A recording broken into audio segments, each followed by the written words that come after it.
1, 2, 3, 4. All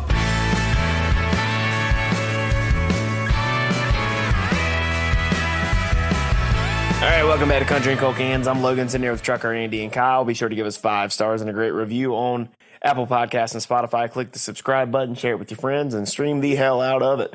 Check out the website, countryandcoldcans.com. We have blog content and a shop with hats, koozies, T-shirts, what have you, all available on countryandcoldcans.com/shop. And while you're at it, leave us a voicemail and a comment. Go to speakpipe.com/coldcans. If you look in the description of anywhere where you get this podcast, it'll be in there. It'll say click here, leave a voicemail, press play, record your speak your piece, click send. We'll get it. We'll play it on the podcast if it is, not the worst thing we've ever heard. But either way, leave us a voicemail. All right, fellas, this national championship game is turning into a bloodbath. So let's turn our mind to music for a little bit. We got a brand new announcement on Instagram today that Friday there's going to be dropping a Koe Wetzel, Kodak Black, and Diplo collab. That's an interesting group. I'll put it this way. If you would have told me 2 years ago who is more likely to do a Diplo collab, Morgan Wallen or Koe Wetzel, I would have 100% took Koe Wetzel. Morgan beat him to it on that. Yeah, that's what that was. Yes, thank you, Logan. Captain Obvious. Yeah, thank you, Logan. Yes, but Koe is the least surprising person to do this. When the dude parties with rock stars, he is a rock star. I should have known this was coming because I remember seeing on social media that the three of them were like hanging out on a boat on the lake recently. So I should have known that something was in the works. Yeah, I mean, I'm not surprised by this in the slightest. Is it going to be probably pretty banging? Probably so. Oh, yeah, more than likely. Yeah. I just want to hear Koe spit a sweet bar. Just drop like 2 or 3 hot ass verses. That would be pretty fun to see.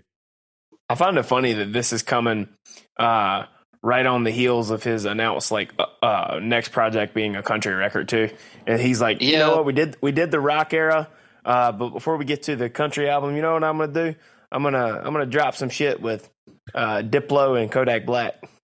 I mean, it's just quintessential Koe. He just doesn't give a fuck about anything. I mean, what is Diplo? He's God, what was that song he did with Morgan Wallen? Morgan Wallen. He did Heartless. Heartless? Yeah, I know that. Heartless. That's like the extent of everything I know. I take that back. Lil Durk was the guy he did Broadway Girls with. It was one of those guys. Yeah, I'm sorry. I made a mistake. Lil Durk. My apologies, Lil Durk. Diplo is a producer and a DJ, I think, Andy, or something like that. He's kind of into all that. I don't even know how to necessarily EDM. Robot noises. Yeah. The computer music. Yeah, EDM. He's gonna make music for white women. Is what Koe's doing. Probably.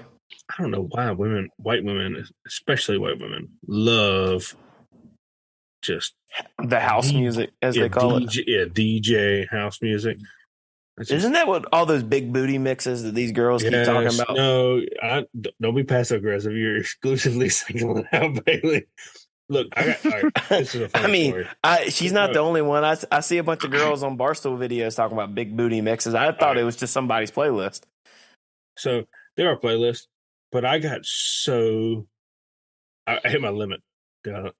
Friday, I was listening to music. I think you had actually sent this to me, and I was listening to it while I was working. And all of a sudden, on my little speaker I have at jobs, just some Ludacris and some beats came on, and I got so effing mad. All right.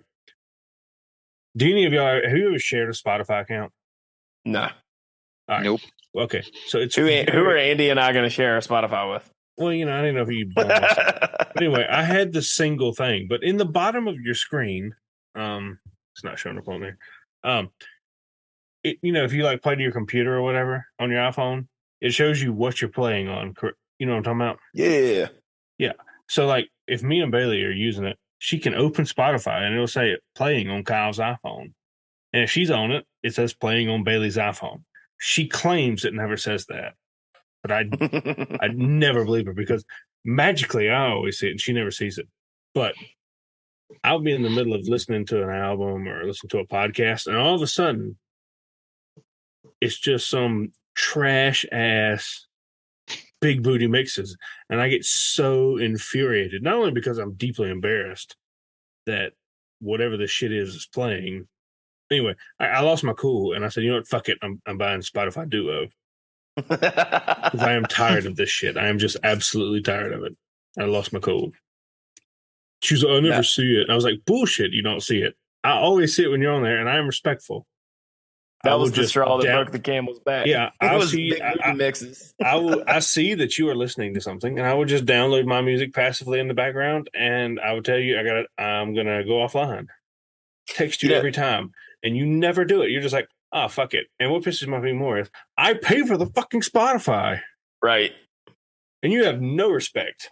Fuck it. The thing about it, like, is if you, I saw a video Tommy Smokes from Barstool was doing right outside of a Big Booty Mix concert. Apparently those Big Booty Mix dudes have concerts. My God. Which I don't understand. Apparently, I don't know. I don't really know a whole lot about them outside of they're really popular with white their women. mixes.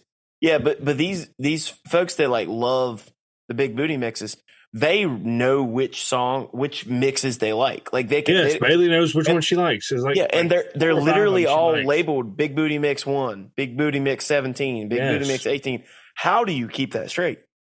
Yes, and they're labeled as podcast, which is why I didn't. Yes, they're podcast, which is That's why cheating the system, bro. Yes, which is why I never sent you my Spotify Rep podcast list because it was Big Booty Mix. Yeah, I was so deeply embarrassed. I was like, you know what? Yeah. You know what we should do? Because now that we're working with Anchor with this, we have the ability to put full length songs but it will only play on Spotify. It won't like distribute out to our other platforms. We should like make do like just to lampoon it, but put songs we like, put shit kicking mix. Bailey just texted me. Are you trash talking big booty mixes? Hell yeah. But we should do shit kicking mix and just put our own songs we like on there. If that's how you game the system for numbers and everybody's up playing all that crap. What would Country and Coke Can's catchy name be? Shit kicking mix. I thought that was pretty good. Ooh, that was pretty good. I like that. Kyle wasn't listening for the last 30 seconds. Sorry, I was texting Bailey. So we'll have to aggregate Shit Kicking Mix Volume 1 out there just for everybody to listen to. Send it to Bailey and be like, this is the better alternative to Big Booty Mix, whatever. The Big Booty Mixes just finally struck a chord with me where I was like, just F this. I'll pay the $2 extra where I don't have to listen to this anymore. The fact that it took that long for you to pay the extra $2 to be able to have your own Spotify. I am extremely cheap. I mean, to a fault. Well, when I first got Spotify Premium, there was no such thing as duos. I'm like going on a 10 plus year Spotify Premium subscription, I've had it since like almost day one. Thing is, though, you can do like the family plan for like $15 and have 5 people on it. Yes. I'm also living with the most technologically incompetent person in the world, Bailey. She did not know how to do it. I said, make an account and use this link. And you have your own Spotify account. And it took 2 days for her to finally make her own account. She just, I don't know how to do that. I was like, oh, God. It took everything. She wanted you to set it up for her, log her in on her phone, and then you just do it. I was having to do meditation. Just calm down, breathe. So for you to calm down, did you listen to Big Booty Mix 16 or Big Booty Mix 18? No, she likes 13 and 7. It's bad that I know that. So Phil 7 and 11, I could remember that. That's my birthday, attaboy Andy. It's a gas station. Yeah, we get free Slurpees on my birthday if you go to 7-Eleven. Were you born in a gas station? I was not born there, but I could have been conceived there. I don't know. Well, on that note, my mother was conceived in a drive-in movie. I'm sure your mom probably loves that you shared that on the podcast. It's a funny story of my family. now the internet knows. It was at a Clint Eastwood Dirty Harry movie, I think. I think it was Dirty Harry, yeah. Well, it's been 50 years. No, excuse me, 29 years. Wink, wink, mom. My grandma has no shame. Well, that's the Koe Wetzel news, plus the Big Booty Mix rundown, plus Kyle's personal story he shared on Country and Coke Hands. I think it's funny. Yeah, look, it is funny, but either way. Moving on to so Hardy. WWE Raw was in Nashville, I believe it was, the other week, and we saw the clip on Twitter that Hardy kind of like was a part of the show because they've been using his song "Sold Out" as like the official song of, I can't remember if it was Raw or one of the pay-per-views they were doing or whatever, but his song was getting used. So he was at the show and they let him be a part of the show where he hopped the guardrail, went into the ring and took a guitar and with lots of shades of Jeff Jarrett back in the day, hit Solo Sikoa, a member of the Bloodline, across the back with the guitar. I ain't gonna lie, he probably was hype as shit to do that because what redneck from the South wouldn't love to be able to hit somebody over the head with a guitar in a WWE ring? Pretty badass in my view. So the first thing I thought about when I saw this was, one, that's awesome. Hardy is a cultured individual, obviously. Because, wrestling is a cultured sport. My only critique of this was the announcer. Jerry Lawler would have not missed that opportunity. Jim Ross. When did Jim Ross? What's the other guy's name? Lawler was his broadcast partner. You're thinking of good old JR though, Jim Ross. Oh, okay.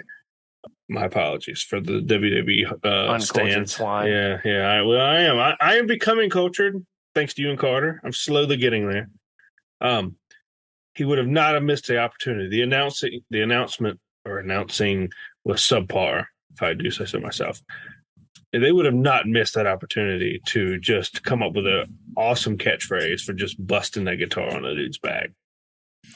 Yeah, Jim Ross is definitely the best commentator of all time, in my view. I think he would have definitely had a better call. I'm with you on that 100%. Carter actually was the one that tagged me in it for this podcast Twitter at Coke Hands Country. Follow us there.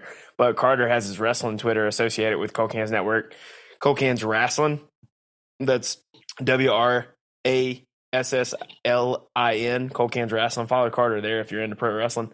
The correct spelling, by the way. Yeah. So that's true. Down here, it's not wrestling; it's wrestling.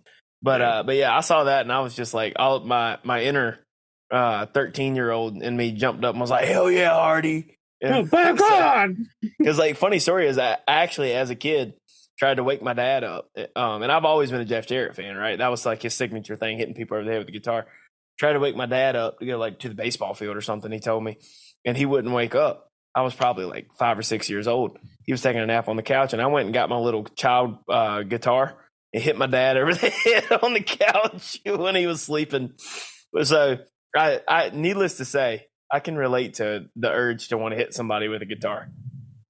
I was surprised at how slow he got out of the ring. Even though it's fake, I still probably would have been kind of scared and like, I need to get the hell out of here. Dude, that Solo Sikoa dude's a big dude. I wouldn't be Jimmy jacking around with that cat.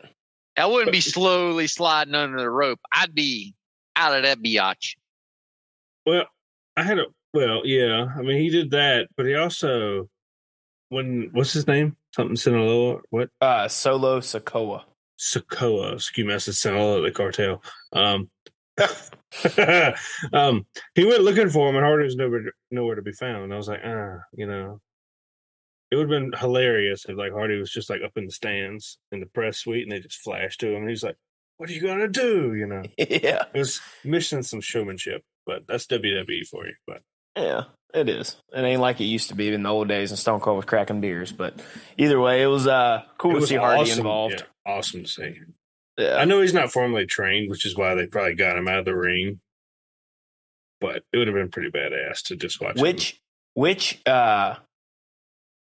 this might be a bad question to ask, but fuck it. Which musical artist would you most want to hit over the back with a guitar like that?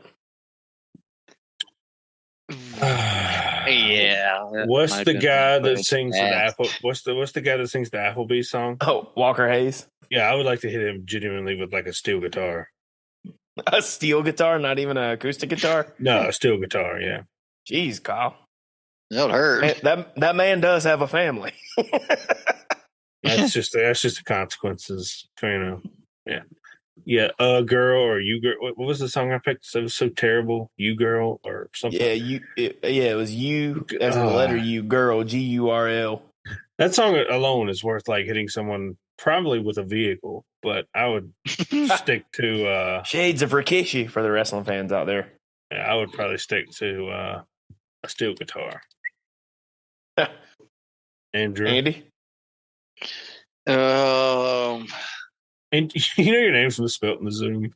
I know. He said it was good enough. You misspelled your own name. It's a new tablet. I was in the middle of something and it asked me for my name and I wasn't ready. You misspelled your own name. That's hilarious. I'm sorry. You dumbass. Trying to come up with an answer I can say on the air. I think Andy is now going to say he'd rather hit Kyle over the head with a guitar. Andrew. I'm just going to say Preachy Jason Isbell. That's a good one too. Yeah, it's a good one. I don't like when he gets preachy, but he is still one of the best songwriters in music.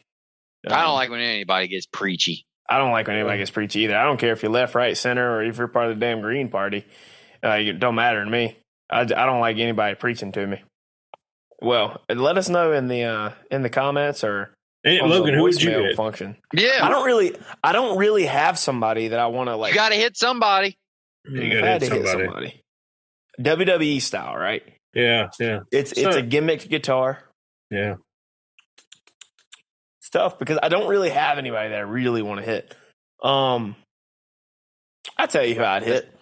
Hit somebody. That clown Upchurch. What's his name? Ryan Upchurch. Yeah, right. the one that Carter was. Yeah, was making fun of at your house that day. Yeah, he just pulls out a gun. His music is terrible. You would think he's got enough subscriber to fix his fucking teeth at this point, but. He makes music for QAnon, let's just face it. He does. He makes music for QAnon. Crazy, like, people that think that we're all reptiles or shape-shifting reptiles or whatever. Making the frogs gay. Yeah. Like, the zero doubt that he probably has a Alex Jones subscription. But InfoWars. They're making the frogs gay. I'm sorry, I just had to do it. It was just there for the taking. Yeah, but either way, I have not heard a song of his that I think is worth the shit. So if that's the barometer, I think it's Ryan Upchurch. Good call. We'll let our less WWE violent side go. We got some new albums that have been announced. First, he's arguably the biggest name in country music right now. Luke Combs had just released a new press release the other day saying he's got a new album coming out. I think it's going to be 18 tracks. So, Andy, you're right. We are in the era of long albums. This just shy of being a double album, like it had been the trend over the last couple of years. But Luke Combs has a new one coming out. Chase Rice actually has a new one coming out. I'm very actually interested in this Chase Rice project. The stuff and I've been, bait and switch so many times by mainstream artists before, but I actually I've heard two of the 3 songs released from this project have been pretty good. I like Key West in Colorado a lot. Was it Way Down Yonder or whatever? Or I'm not a big fan of that one, but the one that was released, excuse me, this past Friday, I Hate Cowboys. That one is a pretty good song too. That was a Hardy co-write. I don't like the start of the chorus. I don't remember that guy sounding like Warren Zeters. You might want to go back. I don't think he sounds like Warren Zeters. Like at the beginning of the chorus, how he gets like that real like he gets raspier for him. I don't remember him sounding like that. Yeah, I don't like it. Yeah, fair enough. You don't have to like everything I like. The free country, man. But I like the song, and The song's fine. So I'm interested to hear the rest of that project. Hopefully, these aren't two of the good songs that he's released early on to hook people like me in, and then bait and switch because I've liked what I've heard so far. Ernest has said he's releasing coming up in like 30 some days now. It's 24 Roses, the Flower Shops Part 2 or whatever. It's going to be a whole new album and new songs. Looking forward to that project a lot. The one Flower Shops, the album was good last year. Andy, it made your top 5 favorite records of the year. It did. And then we had another one from Muscadine Bloodline. We covered one of their singles last week, Made Her That Way. So we won't go too far into detail on that one this week, just because, if you want to hear our takes on that, listen to last week's episode. But they do have announced of a new record, 16 tracks long, and some of the co-writers on it I find pretty interesting. Like you've got an Adam Hood co-write who just released a fantastic record last year. We had him on the show talking about that, and then there are 2 songs that they co-wrote with BJ Barnum, so of American Aquarium. So I think this is going to be an interesting project for sure because we've heard I think 5 songs from it so far. We're going to do a little preview of the 3 of them that were kind of being packaged together as like a mini EP on Spotify right now. But we talked about Made Her That Way last week. So let's turn our focus to Me on You and Teenage Dixie. Well, can I back up for a second? Yeah.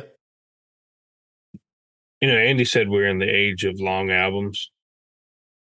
Would you prefer getting 18 to 22 songs every 2 to 3 years, or 12 songs?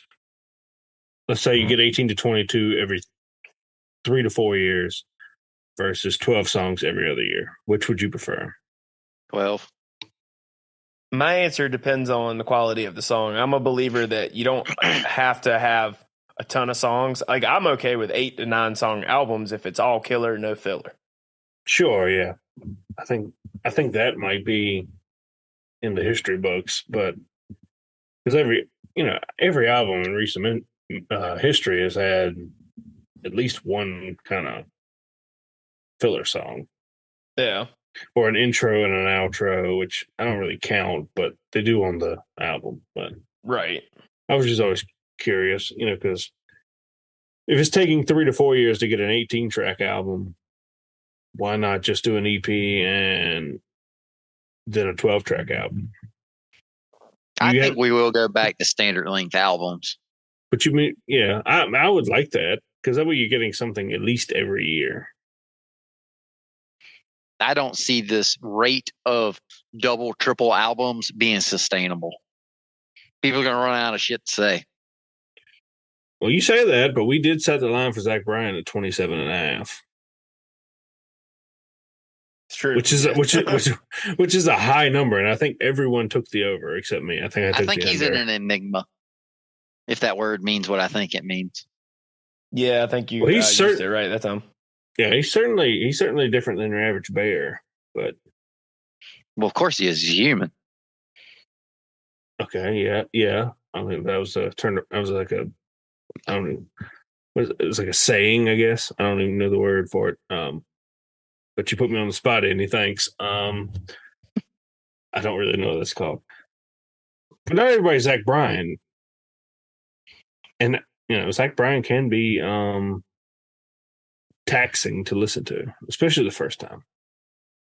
Yeah, I mean, it was 34 songs on one album. It was definitely a commitment. That's why I always told people I was trying to get them to listen to Zach Bryan, in particular American Heartbreak. But I was like, it's a commitment to listen to. It's not going to be one of those things you just put on in the background and it's, fluff. Oh, yeah. Yeah, and I think Luke Combs has a special place where he's just, I don't want to call it mindless songs, but it's just. He does a good job of making simple country songs that are straight down the middle country that are easy to listen to. Yeah, exactly. And no matter the situation, you're down to listen to it. Yeah. His music fits everywhere. A pool party, a tailgate, a bonfire. Man, it just works everywhere. Oh, yeah. Dirt roads. Yep. Flying down a dirt. Yeah. Zach Bryan, I don't want to say this, but it doesn't work everywhere. Yeah, it depends on the person. Us three would like it at a tailgate, but yeah, probably 40 to honestly 50% would not. The kids that are actually students would like it at a tailgate. The people our age are just stuck on the same shit they always been listening to. But Zach Bryan is wildly popular with young people. Yeah, we're old hags now. That's true. Heavy Eyes is a good party song. Let's tailgate song. Yeah. Dude, I think No Cure would be a killer party song. But that's a topic for another day, because we could probably name half the record, and that would take us 30 minutes of a podcast. But let's jump into the two Muscadine Bloodline songs that have been released as singles that are listed on the track list. They've all been kind of packaged together under the title of Teenage Dixie in like a mini EP type format. First one is Me on You. I'm purposely skipping over the chorus on this one and going right at the beginning, because the beginning just freaking slaps. Girl, I hope your daddy doesn't own a gun. If he does, then I'm done from the things that you're doing to me. You run the coop and you rule the rules with a shake till your sugar they don't serve a Dairy Queen. Kyle, I know you said this was one that you absolutely loved. Oh, give me that stank bait. This song, God, is so damn good. It's so, to be a studio recording, is so stripped back. You can't really almost tell this is a studio recording. It's just perfection. This like screams 90s country to me. And my favorite part of the song is the very beginning, and he relates it to little small town things like the Dairy Queen and that stank bait, which you can't fake. No one calls it stank bait unless you're from the South, as far as catching fish. I love the up tempo of the song. This song is just perfection. I have absolutely zero critiques of it. All right. I love this song. This is my kind of country music. My take is there's a lot to like about this song. I love the first line. I love the melody that they have, and I love that the fact that they went with a acoustic guitar for the picking. It sounds, like you said, very reminiscent of like some upbeat 90s country that we had. And I do think this song is just what was it? I was hanging out with some people the other night that said, what was the phrase? It's a hoot and a half. So this song is just a lot of fun to listen to. I do think the song doesn't really cut it for me lyrically.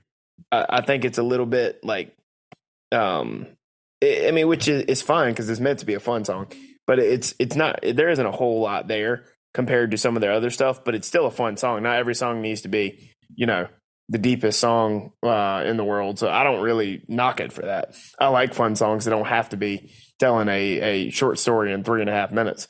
But this song is a blast to listen to. Love the way it sounds sonically. So I was total banger in my book. The song, I agree. The song sounds good. I really like the beginning, but after about the first, second line, I could do without pretty much the majority of the rest of those groups of words. It's the words.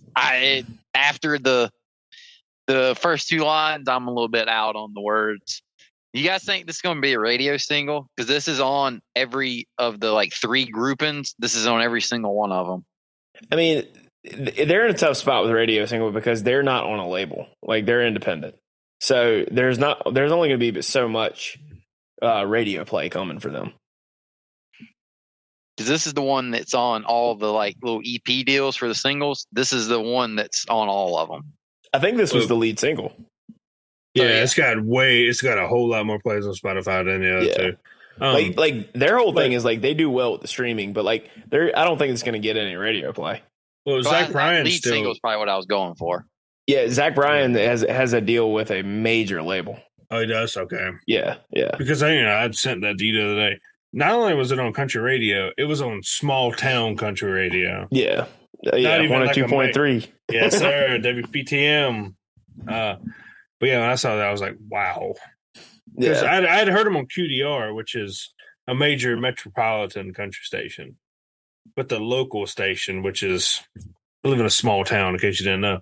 But when I heard that, it was something in the orange. But okay, I didn't know he was on a major label. Yeah, so like I believe he owns his music, but he has an exclusive license under, I want to say it's Warner Music. So like he has a big, similar to what like Koe Wetzel and Cody Johnson and them have done, where they own their music, but they have a licensing deal with a major.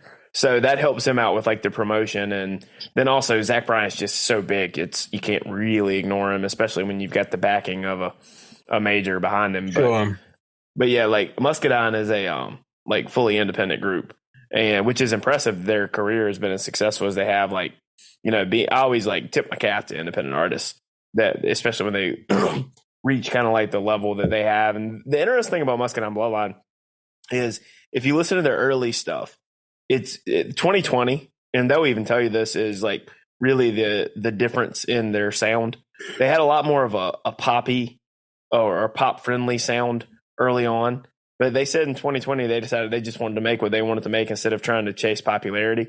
And they had some good music in that, like good pop country is what I used to call it, era they had. But since 2020, like they've had some downright country stuff. And I think it works for them. They're calling their sound red clay country, which I kind of like that. But yeah, I think this is a good example. You know, this is the lead single. Typically, what was it? The rule of thumb, if you're dealing with they're not, but if you're dealing with a mainstream artist, the lead single is typically the worst song.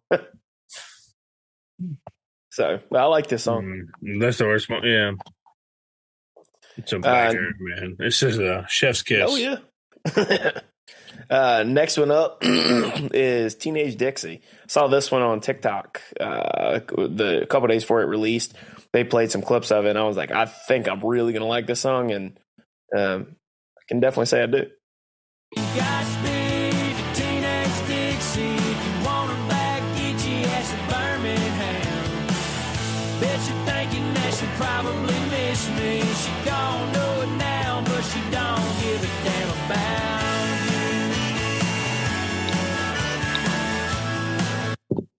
This is the type of country rock that I absolutely love.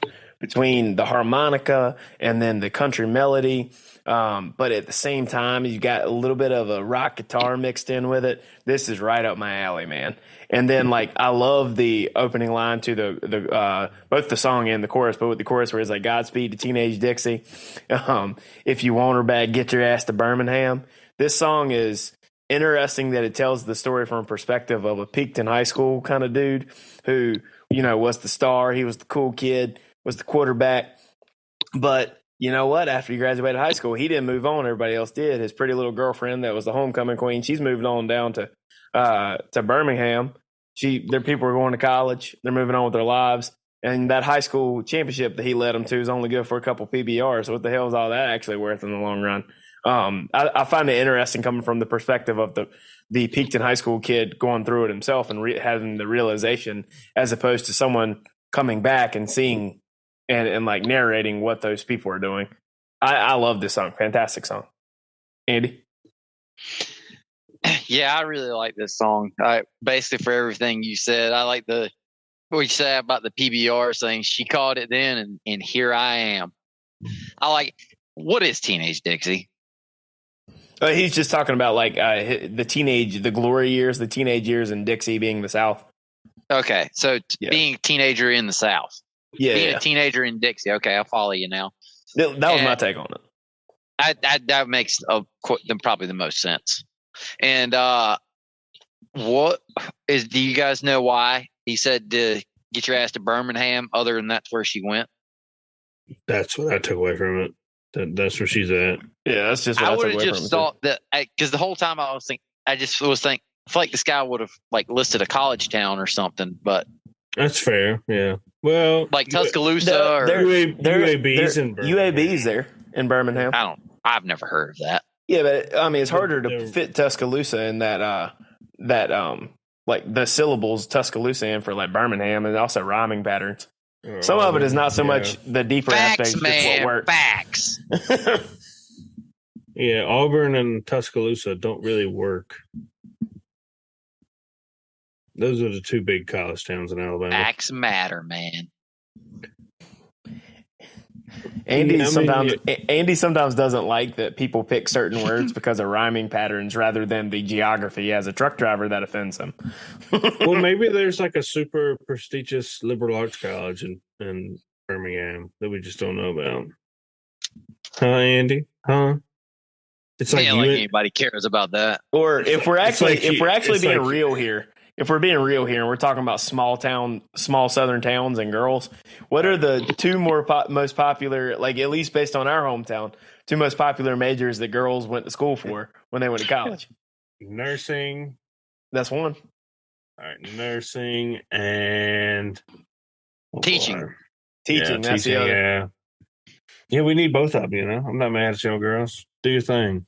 No, but like in small towns though, like that is like a very popular choice.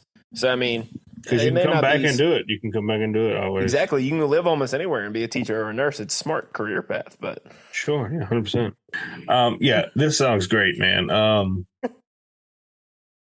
As you implied, the Peakton High School version, you don't ever hear that. You mainly hear like the downtrodden loser aspect where he goes home for something, and normally that Peakton High School kid is a winner. He's doing big things, and the downtrodden loser that hates his hometown is like not doing anything, or he's a member of a band or something. Kind of a tired view of that small town. Yeah. Like you come home for your high school reunion, and the jocks are still the jocks, and now they're selling insurance, and they're super successful, and they're still giving you swirlies at 40 years old. That's right. But, I mean, Bowling for Soup made a song about that. High school never ends.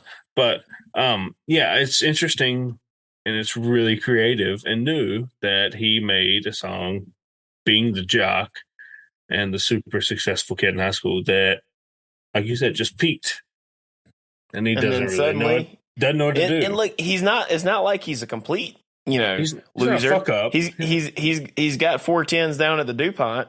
So I mean, there's that. But DuPont pays well. The girl, now. But the girl that he wants, the girl that he thought they were going to be, homecoming king and queen forever. Yeah, it says in the chorus, she don't give a damn about him. It's not the Carrie Underwood song anymore. No. All American Girl. It didn't quite work out, which I love. In a way, it's a kind of a sad song with an upbeat tempo, which I'm all about. Sad songs make me happy. Not really. It's not terribly sad. It's not a She's All Right, for example. But, I would say it's not necessarily a sad song, but I see what you're saying. What would it be? I agree with what you're saying. Melancholy. What would it be? Melancholy. There's a melancholy tone to it because his life didn't work out the way it wanted to, but really it's just life hitting you in the face. It's more like realistic. Yeah. People are often like, are you an optimist or a pessimist? No, I'm realistic. Exactly. And, he's just dealing with the reality as it is. I would say it's a realistic song, not a sad song or a happy song. Because we all know people from our hometown that peaked in high school and they were the coolest kid and they were the star quarterback, and they don't always go on to do other things with their lives. And the things they do, you don't really want to really be hanging your hat on. That's right. It's unfortunate, but it's the way the world spins. Yep. Now let's all go around the room, and so far the three we've heard ranking starting at 3-1 between Me on You, Teenage Dixie, and Made Her That Way. Kick it off with Kyle. Start at 3-1. So last week on our six pack roundup, Made Her That Way was actually my favorite song, or second favorite song. I think it might have been second. I think it's second. It is the third in this little small EP that they've released. Number one is Me on You. I just love that song, and a close second is Teenage Dixie. It's hard to find any real fault with Teenage Dixie. I just can't do it. I just like the not very deep, fun ass song that Me on You is. And you don't see that a lot anymore. The fun songs that you see now are all the same tired ass tropes. Yeah, it's Russell Dickerson. Yeah. And you're just like, oh God, just go ahead and take me out back like old Yeller and shoot me. Hit me in the head with a guitar. Yeah. Hardy needs a name for that. That's what we need Classic Rock Harder for. He needed to come. We need a name for that move. But yeah, I mean, it's just Me on You. I cannot find fault with that. It's exactly what I want. But Teenage Dixie, you're not going to get any criticism from me. And I am very excited for what this album is because I'm fairly new to Muscadine. I've listened to a few of their songs that you sent me in the past, but I haven't been as invested as you guys have. So I'm pretty new myself. Yeah, and I'm the one that's probably heard them the most because I remember it was actually our boy Chase that introduced me to him back in college. But Andy, start at 3, go to 1. Me on You is definitely number 3. And it gets a lot tougher from there. I like the sound Teenage Dixie better, but I like the words of Made Her That Way probably a little bit better. So that's a tough one. I'm going to go with Made Her That Way in number 2 and give me Dixie for number 1. Surprise, me and you were pretty similar on that. I'm going to take the opposite just because it was a crapshoot and I don't want to have the exact same list as you. That was literally my plan if you went before me. Right. Me on You, fun song, but definitely third best in my view of these 3. So that means that Teenage Dixie, as much as I love that song, I'm going to put it at number 2. And then last week was my number 1 song on the 6-pack song roundup we did, is Made Her That Way. Fantastic song. Love the songwriting there. Love the sound of that song. So that's going to be number 1 of these 3 that we've covered by Muscadine Bloodline. New album coming out soon. 16 tracks with some very interesting co-writers coming up. I'm looking forward to this project just like you are, Kyle. Do we have an exact date on this? I don't know exactly off the top of my head. I know it's not. If they're releasing like album art and track lists, it isn't going to be so long before they drop the whole record. Yeah, I like the. I would hope they would keep the album art from the little EP they made. It's a cool album cover. Yeah, I love the album art from Crying in a GMC. I hope they go with that. Yeah. That shit's fire. I love that too, even though I can almost tell you that's probably not going to be the album cover. But it is. It's straight fire. Old school GMC logo. That's a great song too. Yeah, that was a good one. But be sure to give us 5 stars and a great review wherever you get your podcasts. We're available on Apple Podcasts, Spotify, Amazon, and Stitcher. Look in the comments or in the description. We have a link that says click here to leave a voicemail. Click that link. It'll take you to speakpipe.com/coldcans. Click the button, record, say your piece, send us a voicemail. We'd love to hear from you. Tell us what you like, what you don't like. Got any questions or comments? And, check out the website, countryandcoldcans.com. ColdCansNetwork.com, either URL works, block content and a shop. So for this episode of Country and Cold Cans, I'm Logan, sitting here with Trucker Andy and Kyle. See you next time. Take care, guys.